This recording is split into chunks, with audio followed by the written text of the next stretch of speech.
Mau petir, mau hujan, maju terus. Maju saja, Tuhan selalu serta.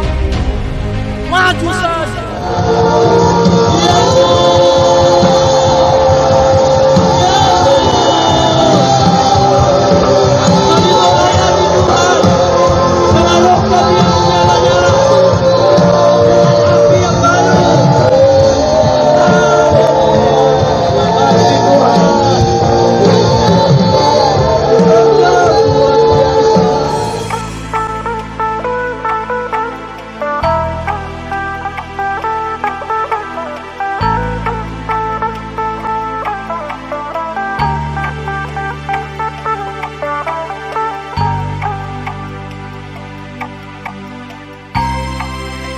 Yesusku besar, yang mengatasi semua masalah. Yesusku besar, tak terbatas kuasanya. Yesusku besar, tiada yang mustahil baginya. Yesusku besar, dialah yang besar Allah. Kita angkat tangan kita nyatakan Dia besar. Besar Allahku, jadikan besar Allahku, selamanya besar dan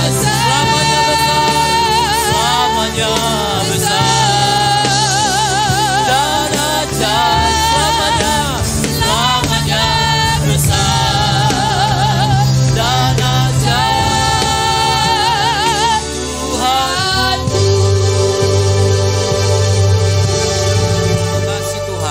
Engkau besar, Engkau luar biasa, Engkau lebih besar dari segala tantangan masalah yang ada dalam kehidupan kami. Terima kasih buat hari ini kami sudah memuji memuliakan Tuhan. Hari ini kami mau mendengar lagi isi hati-Mu, firman-Mu, berfirman lagi kepada kami semua umat-umat-Mu yang mengasihi Engkau, yang mau terus belajar serupa seperti Kristus. Terima kasih Tuhan. Kami bersyukur buat hari ini. Dalam nama Tuhan Yesus kami siapkan hati kami untuk mendengar firman-Mu. Haleluya.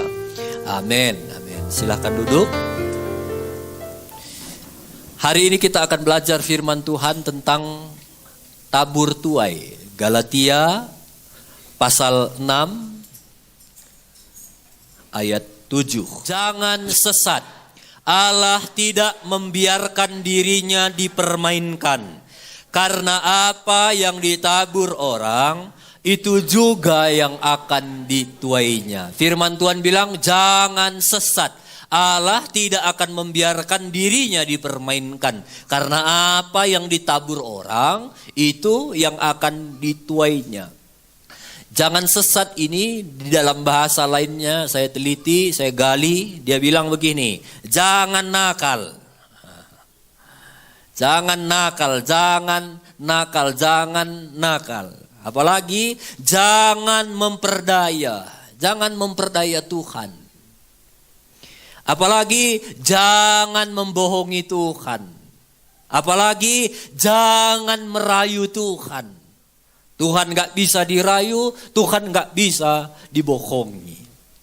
Menurut kita, saya mau tanya, Tuhan bisa gak kira-kira dibohongi?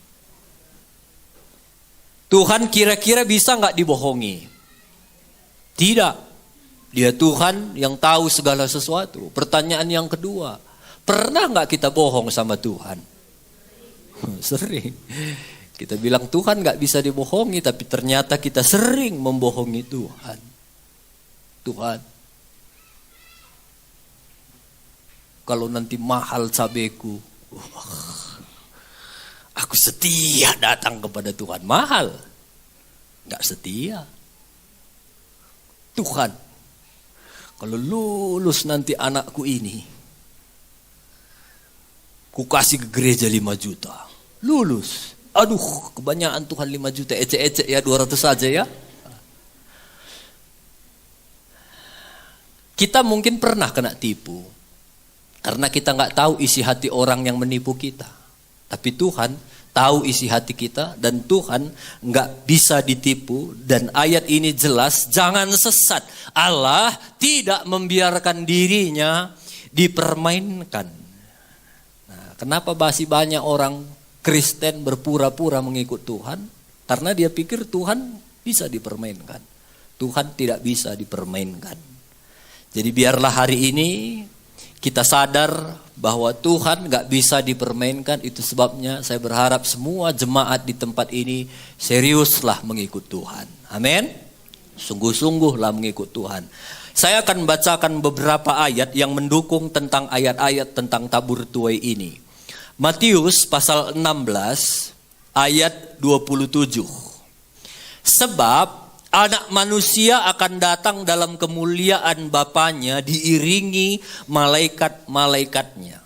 Pada waktu itu ia akan membalas setiap orang menurut perbuatannya. Jadi nanti Tuhan akan datang, dia akan balas kita semua sesuai dengan perbuatan kita. Tergantung apa yang kita kerjakan. Kalau perbuatan kita baik, Tuhan akan balas kebaikan-kebaikan kita. Tapi kalau perbuatan kita jahat, Tuhan juga akan balas setiap perbuatan-perbuatan jahat kita. Tergantung apa yang kita buat. Jangan nanti sampai surga, mana upahku Tuhan? Mana upahku Tuhan, kita bilang. Ternyata di dunia kita banyak melakukan hal yang tidak berkenan kepada Tuhan. Tuhan bilang, udah habis upahmu. Ini pun masih mending kau masuk surga. Itu pun karena anugerah. Kalau dihitung itu gak layak kau masuk surga. Tapi karena anugerahku bisa. Jadi Tuhan akan membalas nanti. Di akhir hidup kita Tuhan akan datang diiringi malaikat-malaikat. 1 Korintus 15 ayat 58. Karena itu saudara-saudaraku yang kekasih, berdirilah teguh, jangan goyah, dan giatlah selalu dalam pekerjaan Tuhan. Sebab kamu tahu bahwa dalam persekutuanmu dengan Tuhan, jerih payahmu tidak sia-sia. Firman Tuhan bilang, anak-anakku, berdirilah teguh. Dan apa? Giatlah selalu dalam pekerjaan Tuhan. Dan firman Tuhan bilang semua yang kita kerjakan itu gak akan sia-sia.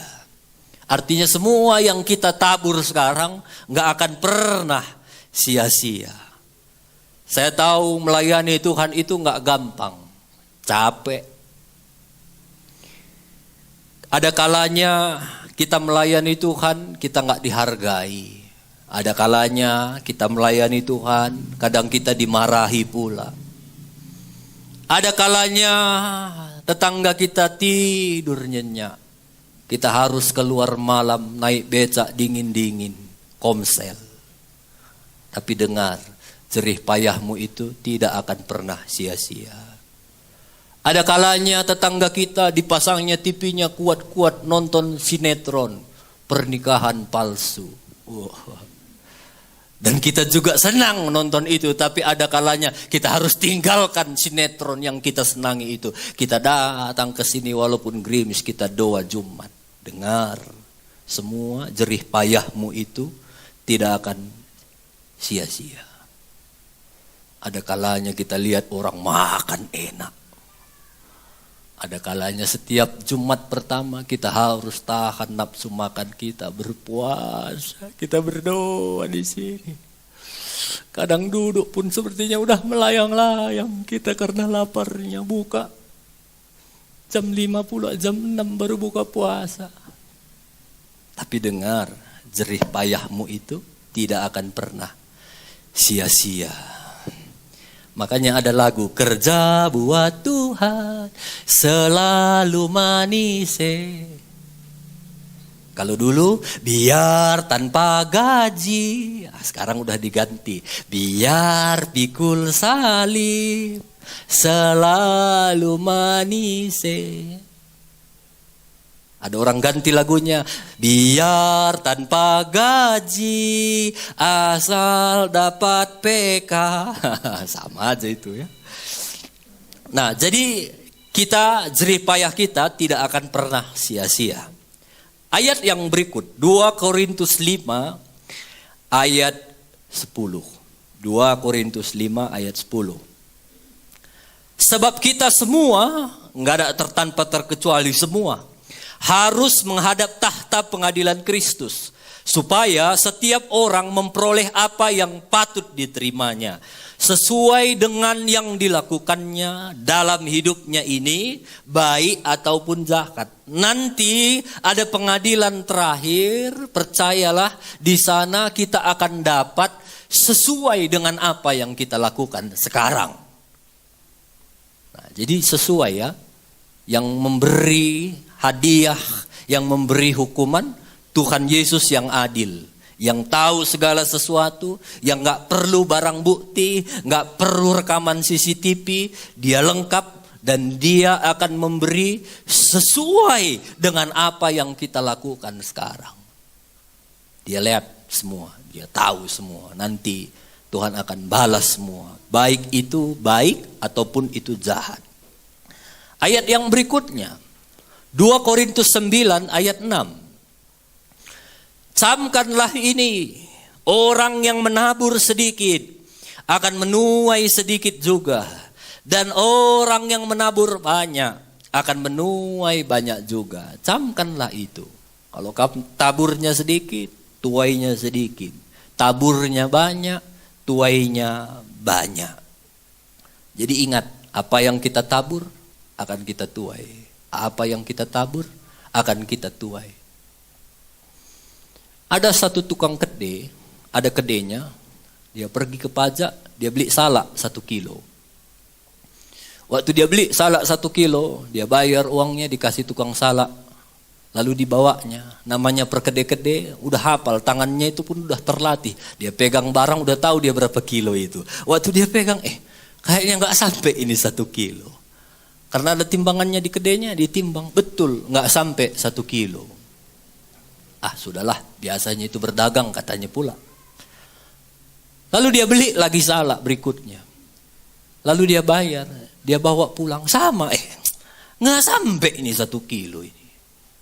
Terus dia beli salak, gak sampai 1 kilo. Lama-kelamaan gak terima dia. Diadukannya tukang salak ke pengadilan. Sampailah ke pengadilan. Lalu tukang salak ditanyain, tukang salak, kau udah berapa kali jual salak sama tukang kede ini? Gak pas timbanganmu. Udah ditimbangnya di kedainya, gak pas 1 kilo. Aku mau tanya, kata hakim, di rumahmu adanya timbangan kan? Adanya kilo kan? Aduh, itulah masalahnya Pak Hakim. Masalah apa maksudmu? Di rumahku ada timbangan yang model dulu, yang taruh 1 kilo itu. Kalau dulu kan gitu, kalau mau timbang 1 kilo di sini taruh timbangan batunya itu yang 1 kilo, mau 2 kilo taruh yang 2 kilo. Masalahnya Pak Hakim, adanya timbanganku. Cuma memang kiloku nggak ada yang pas di rumah Pak. Terus kau jualan salak 1 kilo dari mana kau timbang? Gini Pak Hakim, aku selalu beli gula di kedai Bapak ini, ku beli gula 1 kilo. Nah, gulanya itulah ku taruh jadi timbangannya Pak Hakim. Yang belum ketawa, belum ngerti dia ini.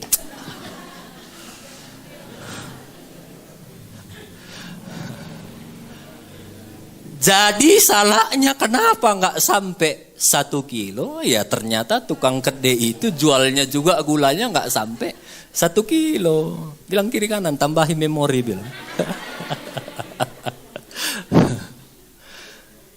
Jadi apa yang dia terima itu adalah hasil taburannya. Ya dia juga jual gula nggak sampai 1 kilo, makanya dia cuma jual mungkin sekali sama tukang itulah terus jadi timbangannya sampai dia dapatnya berkali-kali, nggak pas. Jadi taburlah yang baik. Bilang kiri kanan, tabur yang baik. Biasanya menanam yang tidak baik lebih gampang daripada menanam yang baik. Rumput kalau nggak pun kamu tanam tumbuh sendiri itu. Tapi kalau jeruk nggak bisa tumbuh sendiri, harus kamu pelihara, harus kamu gunting, pupuki, siram, pompa. Nggak satu hari, mungkin 1 minggu, 2 minggu, setahun, sampai 2 tahun. Banyak uang kita untuk memelihara sesuatu hal yang baik. Tapi kalau rumput, nggak kamu tanam pun tumbuh sendiri dia. Untuk menanam hal-hal yang tidak baik gampang. Anak kita, pergi saja dia keluar bergaul dengan orang yang suka bahasa kotor, pulang udah bahasa kotor itu. Sebentar aja, nggak diajari. Langsung lah dia bahasa kotor. Sampai rumah kita ajari, nggak boleh gitu. Kita tanam sesuatu yang baik. Besok cakap kotor, nggak boleh aku, nggak boleh. Capek memang untuk menanam yang baik. Bilang kiri kanan, memang untuk tanam yang baik agak susah bilang. Tanam jeruk agak susah, tapi kalau jeruk mahal, wah. Kalau rumput mahal pun gak adanya harganya, gak ada yang beli. Walau gampang nanamnya, gak ada yang beli. Jadi ingatlah bahwa menanam sesuatu, ingatlah bahwa apapun yang kita kerjakan, kita sedang menanam. Ya, ingat, apapun yang kita kerjakan, kita sedang menanam. Jangan kamu bangga menanam pelit. Jangan bangga. Kalau kamu pelit, kamu sedang menanam pelit. Anak-anak gadis jangan bangga. Anak-anak muda jangan bangga kalau kita menanam pelit. Karena kamu tabur pelit, bisa jadi nanti mama mertuandu juga kamu dapat pelit. Edandu kamu dapat pelit. Silindu kamu dapat pelit. Nini bulang nape pelit. Karena biasanya begitu. Kalau kita tanam 1 jagung, tumbuhnya banyak. Jadi jangan bangga. Anak-anak sekolah jangan bangga suka nipu orang tua. Mak, beli buku PMP. Nah, mak, beli buku PPKN. Itu juga itu. Nah, mak, beli buku pendidikan moral Pancasila. Nah, mak, beli buku kewarganegaraan. Nah, padahal 1 bukunya itu. Bangga pula dia cerita sama kawan. Oh, aku tipu, aku gak tahu deh. Itu lala senta, ulah kan biar katanya. Dengar. Satu saat, 1 kamu tipu. Mama ndu, bapak ndu, anak ndu sebentar 7 lahir, 7-nya nipu. Siap-siap. Tapi begitu juga hal yang baik. Kalau kamu tabur 1 yang baik, percaya 7 anak ndu jadi anak yang baik. Kalau kamu nggak pelit, percaya mama mertuandu pun nggak pelit, kilandu pun nggak pelit, bibindu pun nggak pelit, nini bulangnya pun nggak pelit. Jadi bilang kiri kanan, taburlah yang baik.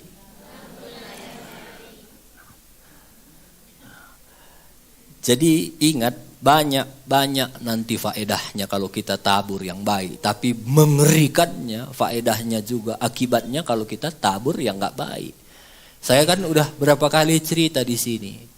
Saya kemarin Natal, habis Natal di Kaban Jahe ada 1 ibu, dia bungkus uang 100 ribu, itu ada 10. Lalu dia salami saya pas mau keluar dari gereja, dia bilang, Nadi, hitik berkat Tuhan ya Nina. Kamu mungkin gak kenal siapa aku. Udah tua bibi-bibi ini. Tapi dulu aku adalah anak sekolah minggu Bapak Ndu katanya.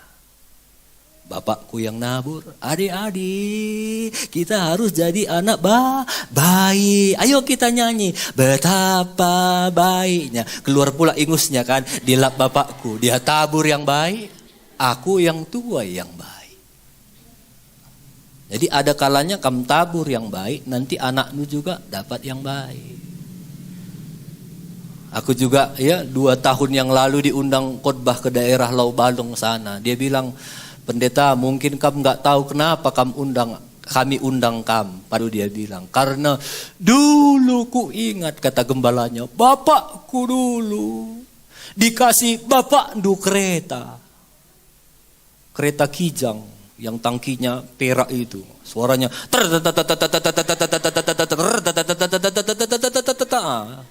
dulu belum banyak kereta. Dikasih bapak dulu kereta sama bapakku ini. Itulah yang merintis semua pekerjaan Tuhan di Martelu, di Lau Baleng ini, di Lau Pakam ini. Karena aku melihat bapak dulu, makanya kami undang kamu khotbah. Nah, jadi apa yang dulu ditabur bapakku, sekarang aku tuai. Nah, jadi itu ya. Jadi belajarlah sekarang kita tabur hal-hal yang baik. Walau hari ini kita menabur dengan keringat. Waktu bapakku cerita dia kasih kereta itu, sejak itu tidak ada lagi keretanya. Mungkin beberapa waktu lamanya dia harus keringat. Tapi dia sedang menabur.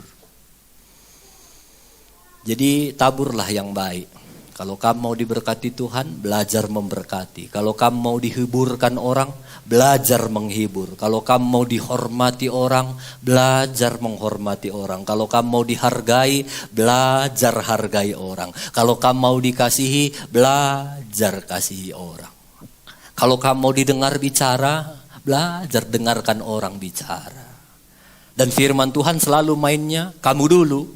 Kalau kamu mau orang baik sama kamu, kamu dulu baik. Ya, jadi ingat. Nah, ada orang di saat dia menabur, cepat dia menuai.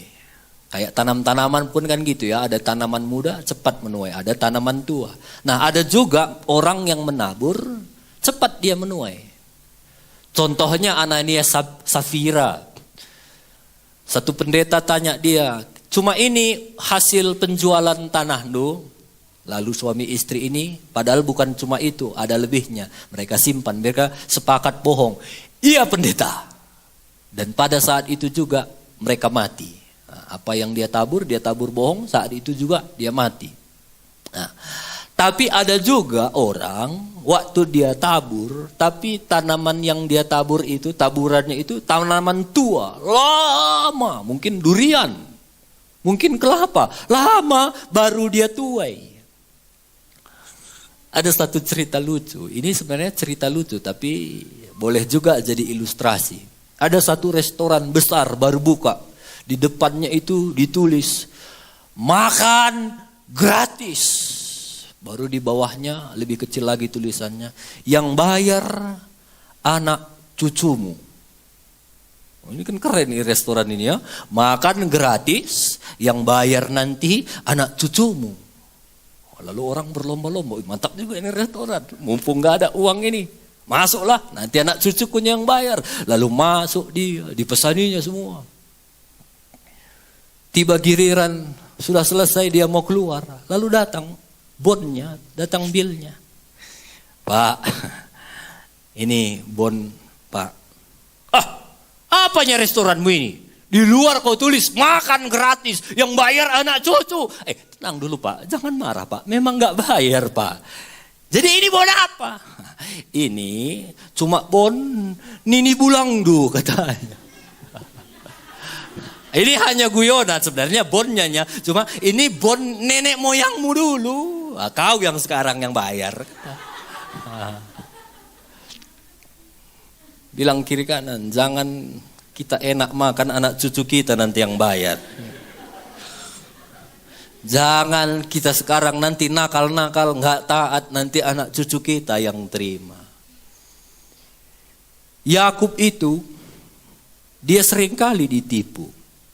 Dia ditipu sama anak-anaknya. Semua anak-anaknya sepakat nipu bapaknya. Bayangkanlah itu. Pak, udah mati adik kita Pak. Adik kami Yusuf Pak. Ini baju yang Bapak kasih udah berdarah-darah Pak. Dimakan binatang buas adik kita Pak. Padahal udah dijual abangnya. Dan firman Tuhan bilang sejak itu Yakub itu menjadi orang yang muka murung, sedih.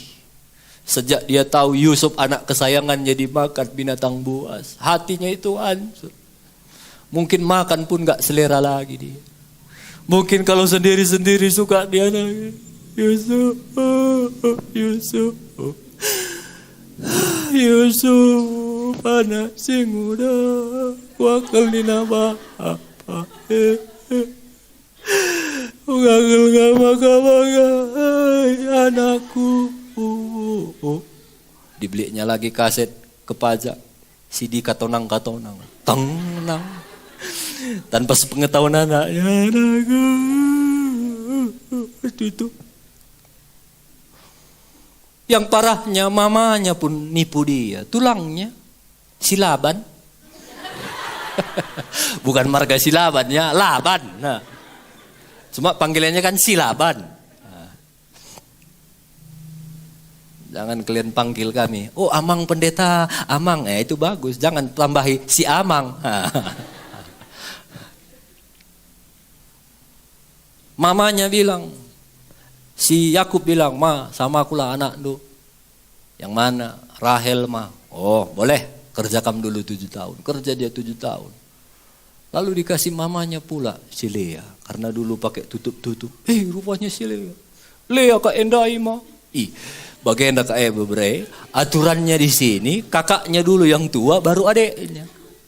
Ya kamu gitu ma. Kerja lagi kamu 7 tahun ya bebre. Woi maya. Ditokoi mamanya. 14 tahun dia kerja. Kenapa hidupnya begitu suka ditoko-tokohi? Ternyata waktu punya selidik, cari akarnya, pernah nggak dia nanam nipu-nipu? Ternyata dulu pun pernah ditipunya bapaknya. Dia bilang, Pak, aku Esau Pak, berkati aku. Bapaknya kan nggak bisa lagi melihat. Dia potongnya domba, dipakainya bulu domba itu karena Esau berbulu. Lalu dia bilang bapaknya, sini dulu tanganmu, kalau betul kau Esau, kupegang dulu tanganmu. Suaramu suara Yakub, tapi kupegang dulu tanganmu. Dipegang, berbulu ya, tanganmu tangan Esau, tapi suaramu suara Yakub. Aku Esau Pak, kata Yakub. Udahlah, lalu diberkatinya si Yakub, dibohonginya bapaknya. Dibohonginya saudaranya Esau. Jadi dia tabur, akhirnya dia ditokohi anaknya. Dia tokohi bapaknya, anaknya cuma 2, ditokohinya bapaknya 1, berapa anak? Yakub banyak. Nah, itu yang saya bilang tadi, nokoh krina anak. Nah, jadi apa yang dia tabur dulu, tapi sekarang baru dia tuai. Lihatlah, kelihatannya Yakub ini sukses. Binatang-binatangnya banyak, pegawainya banyak. Tapi lihat, di akhir hidupnya dia begitu sedih.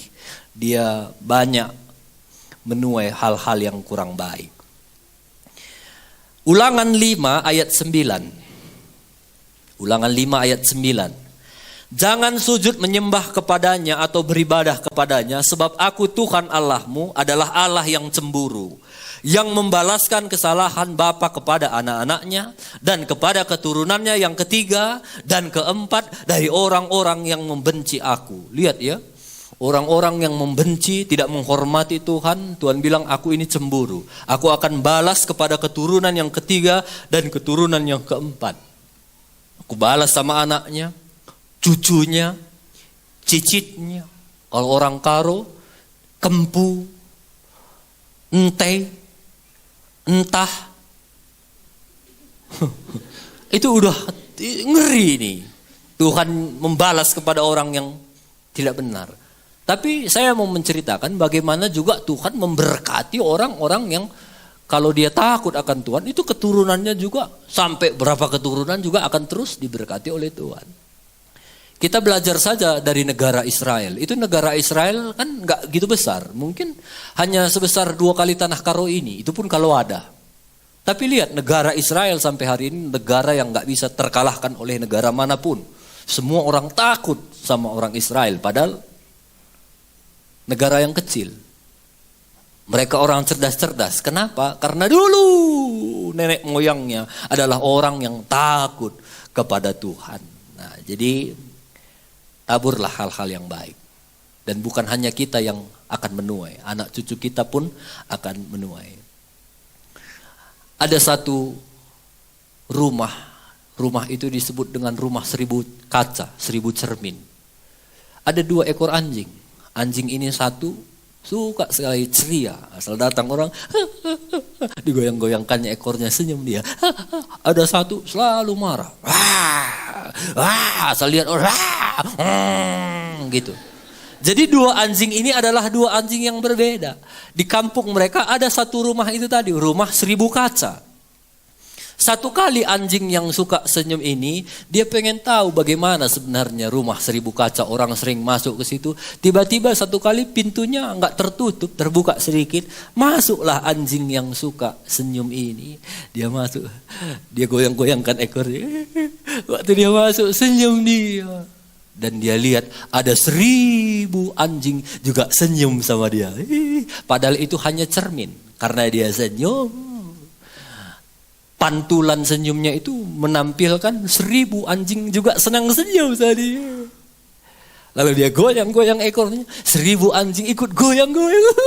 Dia bersuka cita, dia merasa, oh ternyata selama ini aku gak tahu di dalam ini ada 1000 temanku yang sayang sama aku, yang selalu perhatikan aku, yang senyum sama aku.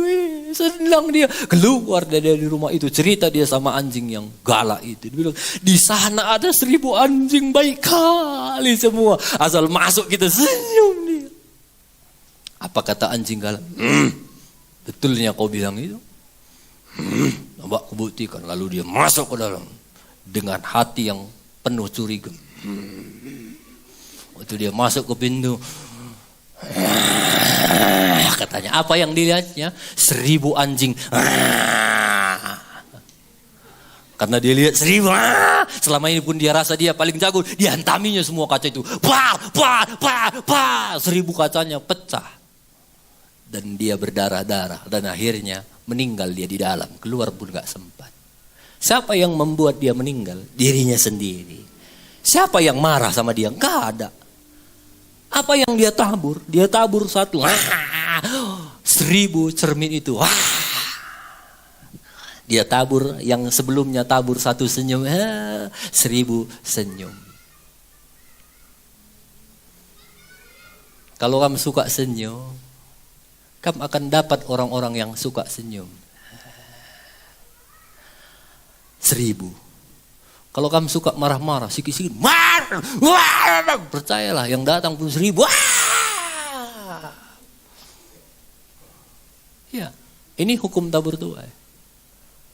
Kalau kamu suka menghormati orang, 1000 orang akan hormat sama kamu. Kalau kamu suka menghargai orang, akan lebih banyak orang suka menghargai kamu. Kalau kamu suka ngebos, gak mau kerja, aku bos, aku pemimpin, akan ada 1000 orang, aku pemimpin aku. Jadi sekarang apa yang kamu tabur, pasti kamu tuai. Jadi kalau kamu baik, percaya akan 1000 kebaikan-kebaikan akan datang dalam hidup kita. Ayat terakhir, Galatia 6 ayat 9. Galatia 6 ayat 9. Janganlah kita jemu-jemu berbuat baik, karena apabila sudah datang waktunya, ada waktunya, kita akan menuai jika kita tidak menjadi lemah. Jangan jemu-jemu berbuat baik. Walaupun hari ini dunia mengajar kita untuk malas kita berbuat baik. Lihatlah hari ini betapa jahatnya dunia. Banyak sekali modus-modus. Tolonglah aku, rupanya perampok. Ini lagi tren pula ada orang pura-pura ditabrak ya. Pelannya kita, datang dia di depan mobil kita. Buak katanya ditabraknya kita, jatuh pula dia. Lalu dia nuntut bayar. Ini lagi banyak juga tukang bakso, dia bawa baksonya sengaja di depan banyak orang dijatuhkannya, orang serakannya. Ada pula terekam CCTV, dijatuhkannya baksonya kurang serak rasanya kan, diserakkannya pula. Lalu datang orang perumahan itu, aduh kasihan, dikasih lebih banyak dia dapat daripada dia jual bakso. Kan itu modus-modus penipuan-penipuan sekarang dan membuat banyak kita yang udah malas berbuat baik. Tapi firman Tuhan bilang, jangan jemu-jemu berbuat baik. Karena ada waktunya. Kita akan menuai kalau kita tidak menjadi lemah. Bilang kiri kanan, jangan lelah menabur yang baik. Kita pasti akan menuai. Inilah firman Tuhan buat kita semua. Saya berharap jemaat-jemaat di sini menjadi jemaat yang mengasihi Tuhan, yang suka melakukan kebaikan, suka menabur yang baik. Percayalah, kita akan menuai lebih banyak hal-hal yang baik.